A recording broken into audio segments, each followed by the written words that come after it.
Hey, welcome back. I'm Adam, and we have Jeremy, and today we're going to get actually started our first day of working on this car. The plan for today is to go through the car because we have some parts in the front.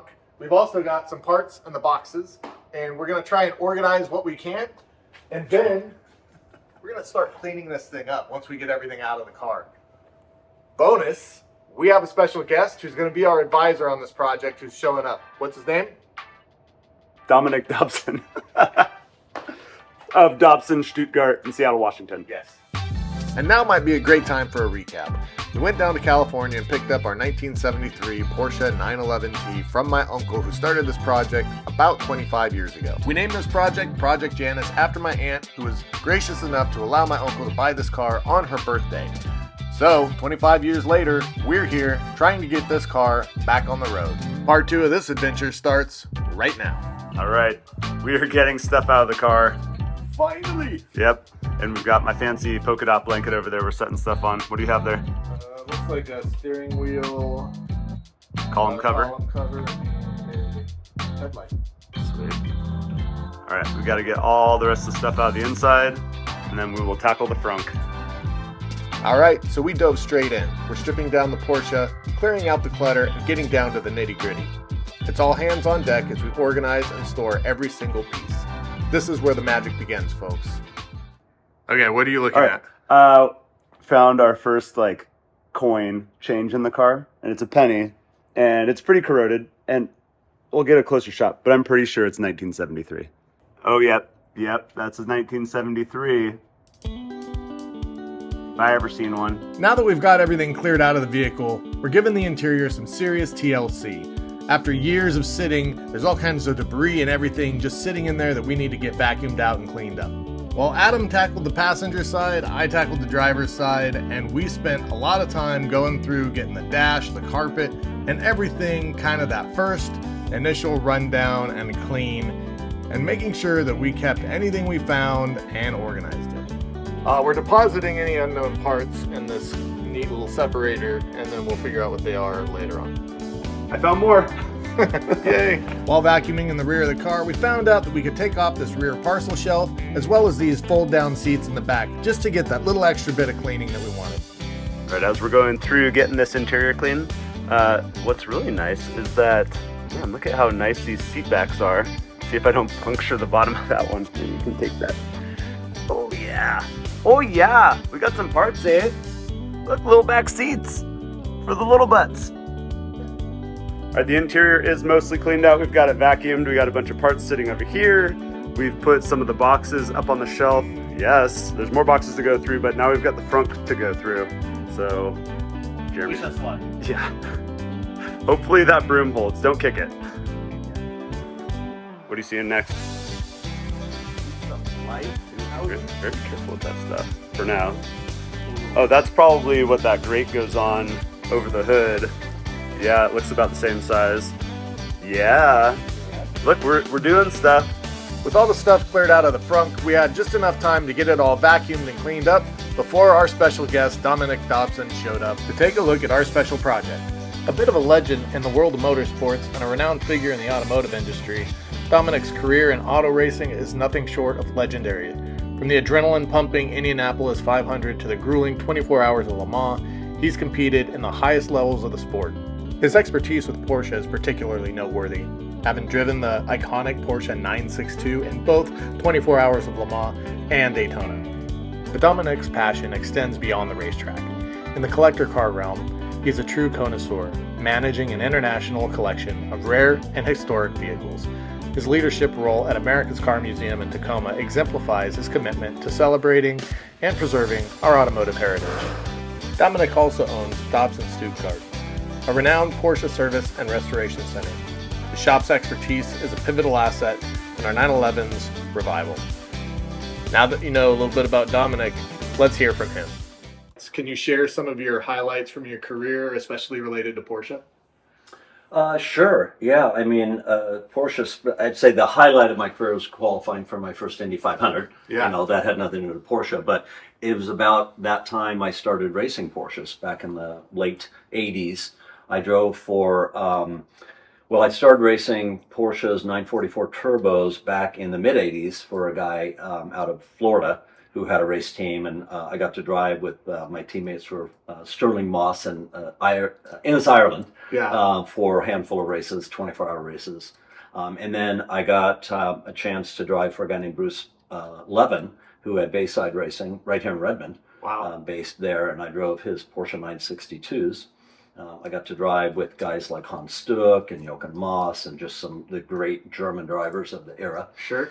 And, you know, I was driving, initially, when I first started driving the car, I was way off the pace, and I couldn't understand why. And they pulled me aside, and they said, "Are you driving this like an Indy car?" And I said, "Yeah, that's how I drive." They're like, "No, you can't do that, because the turbo lag, you really have to take kind of a whole different approach and, you know, just square off the corner early and get on the power super early. So when, you know, the turbo finally kicks in, you want to be pointed in the right direction." And I knocked like 3 seconds off my lap time. Now all of a sudden I was competitive with them, and it just, you know, that was a very interesting highlight, and it made it a lot more fun to race with those guys. And so I did that. I raced at Le Mans in 1989 in a Porsche 962, which caught fire.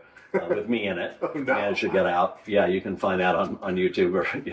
It's there. It was quite a fire. Burned the car down. The car got rebuilt.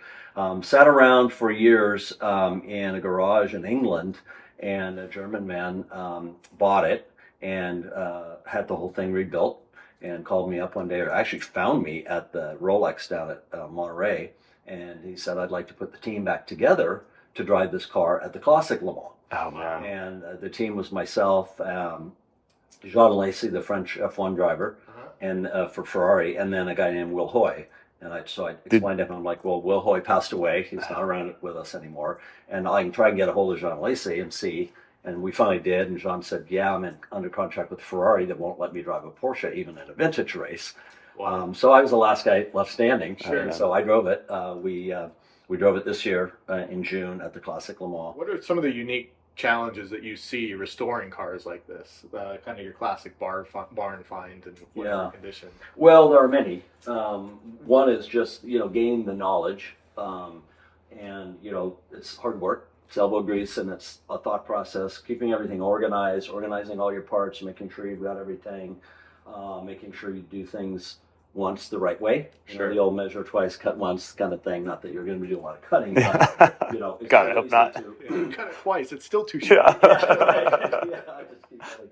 So there's a lot of challenges, you know, time, space, money, all of those things. But it sounds like you guys have really thought through a lot of that, you know, ahead of time, and that's part of the whole process. Yeah, we're good at sounding like we have. Okay, next question here. What advice would you give to someone starting their own restoration project? Maybe if you could just sum up the awesome advice you've been giving us today. You know, really just what I said. It's the important thing here is you're starting with a good solid platform. I think, you know, just looking at the car, it seems to be pretty rust free, if not very rust free. You know, you've got paint on it, which is one of the very time consuming and expensive parts. So those two are the big hurdles. You know, the rest of it is just, you know, the parts and you know, going through everything kind of front to back, and then doing it in the right order too. You know, getting all the mechanical stuff done, making sure that the paint is all good, and then interior glass, and, you know, there's a process. But what you don't want to do is make it all pretty and then have to come in and do a bunch of mechanical stuff. So the process and the timing of stuff is important. Yeah, and then you mentioned there's a huge value, especially in a project like this. Like, we've got the paint is the original color and a bunch of things, and your advice is, rather than try and improve on anything or add more power to any modifications, it's keep it stock. Can you say a little more about that? Well, because, you know, ultimately, particularly if you want to sell this at the end, people want these things to be stock.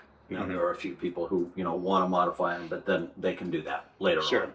But your biggest marketplace is going to be people who want the car just bone stock, just the way it rolled off the factory floor. So I think that's from a value standpoint, because anything you do that, you know, materially affects the car from a authenticity or a stock standpoint, OEM standpoint, is going to hurt the value. It just is, and it's going to narrow your field of potential buyers. Yeah. Now, when you say that, you're really sort of honing in on, obviously there's rubber that needs to be replaced, and there's maybe some crunchy wires or whatever.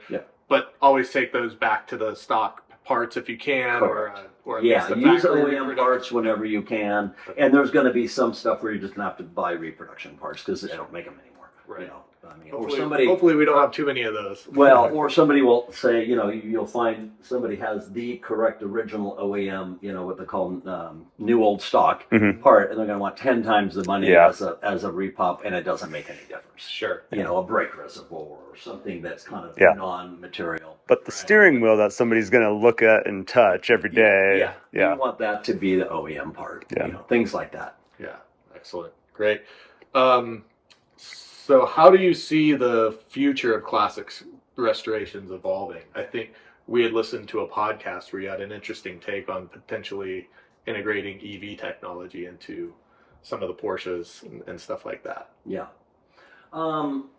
If that's still your vision for that. There are several companies now that are taking cars like this, particularly if the engine is blown. You know, there's no engine or no power plant in it, and converting them to electric power.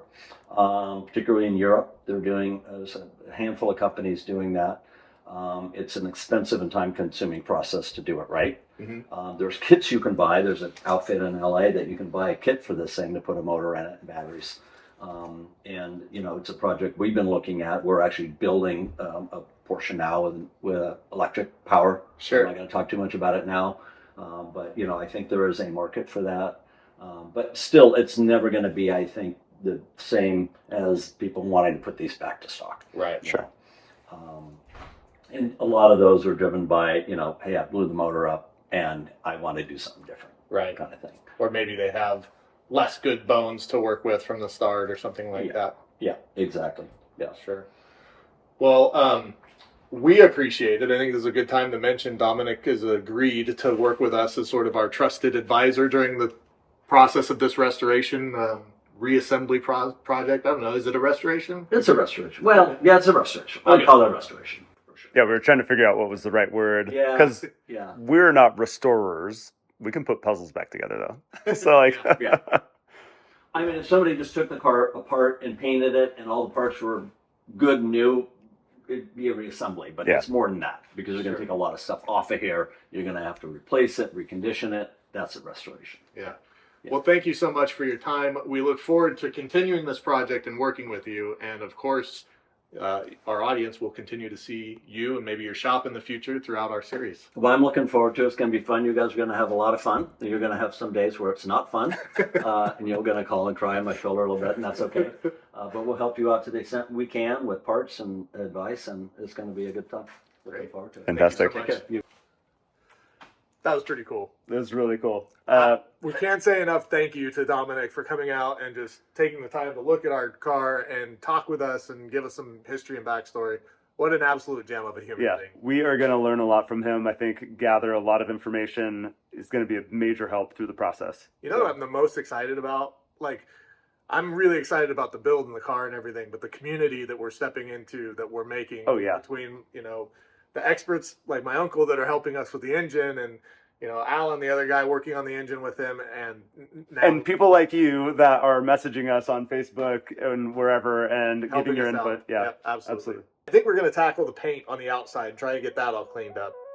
Feeling inspired by Dominic's visit, Adam and I are rolling out the Porsche. We're ready to unveil its hidden beauty, but first we got to mask off the windows carefully with plastic and tape just to make sure we don't get any water in the interior. You can just see the layers of dust and grime after years of sitting in storage.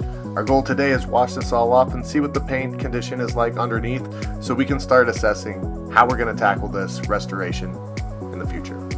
Yeah, go for it, man.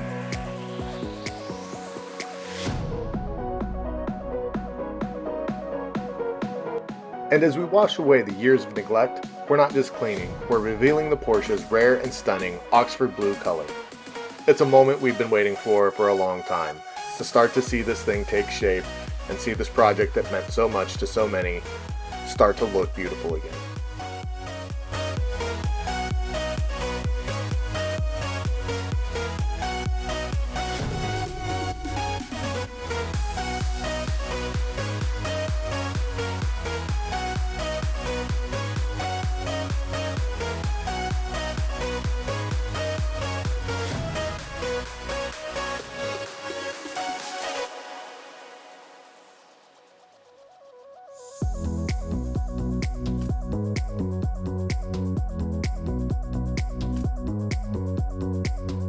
Action of you giving it the first wash.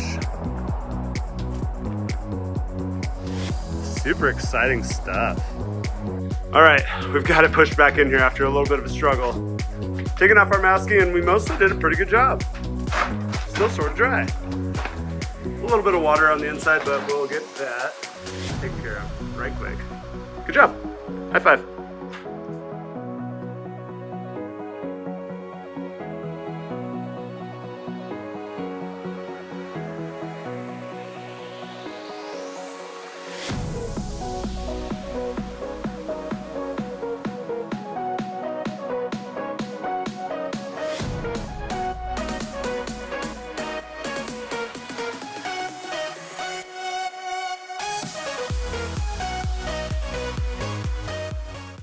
I feel like that dust and dirt has like a certain odor to it. Yeah. Like mouse shit.